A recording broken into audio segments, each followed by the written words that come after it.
Hi, I am Syria. And today the fascinating topic of psychology I am going to explain. Its title is, The Foot in the Door Technique, How Small Requests Turn into Big. Yes. Introduction. Have you ever said yes to something small, and then found yourself agreeing to something much bigger right after?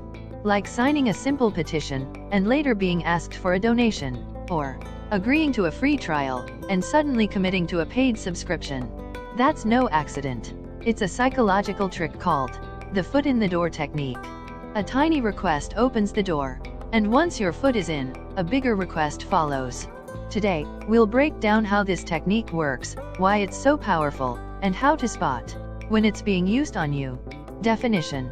The foot in the door technique is a persuasion strategy where someone starts with a small, easy request to gain your agreement. Then, once you've said yes, they follow up with a larger request, the one they actually wanted all along. The idea is simple. Saying yes to something small makes it much harder for us to say no to something bigger. Classic experiment. This method was first tested in 1966 by psychologists Jonathan Friedman and Scott Fraser. In their famous study, researchers asked California homeowners a small request. Would you display a tiny sticker in your window that said, "Be a safe driver"? Most people agreed. After all, it was simple and harmless. 2 weeks later, the same homeowners were asked a much bigger favor. Would you allow a huge, ugly billboard to be placed on your lawn that said, "Drive carefully"? Here's the twist.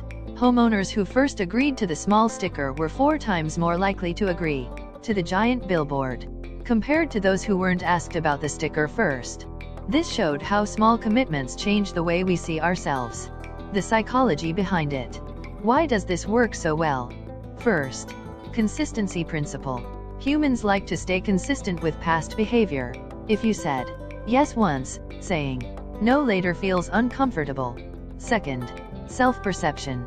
After agreeing to a small request, you start to see yourself as a helpful or supportive person. Bigger requests feel aligned with that identity. Third, commitment bias. Small steps lock us in.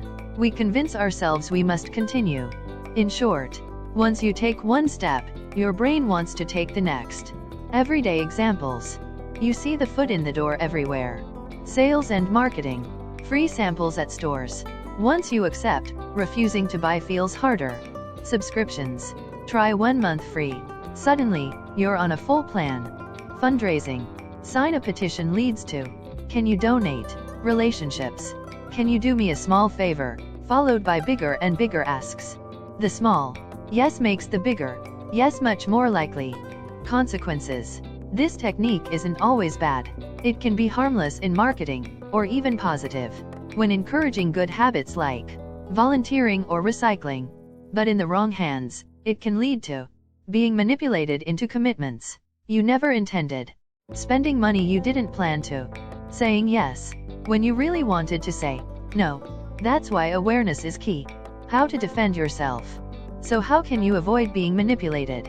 First, pause before agreeing. Even small requests can lead to bigger ones. Ask yourself, where could this lead? Second, separate commitments.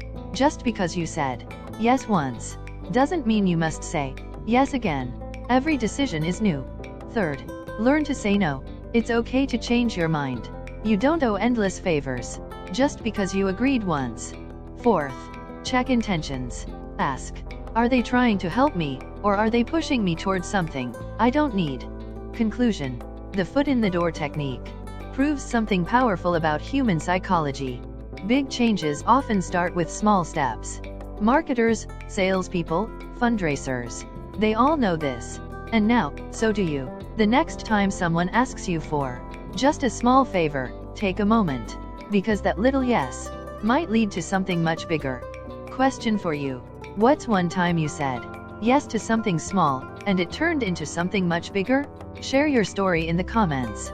And if you enjoyed this breakdown of manipulation psychology, hit like and subscribe for more videos like this.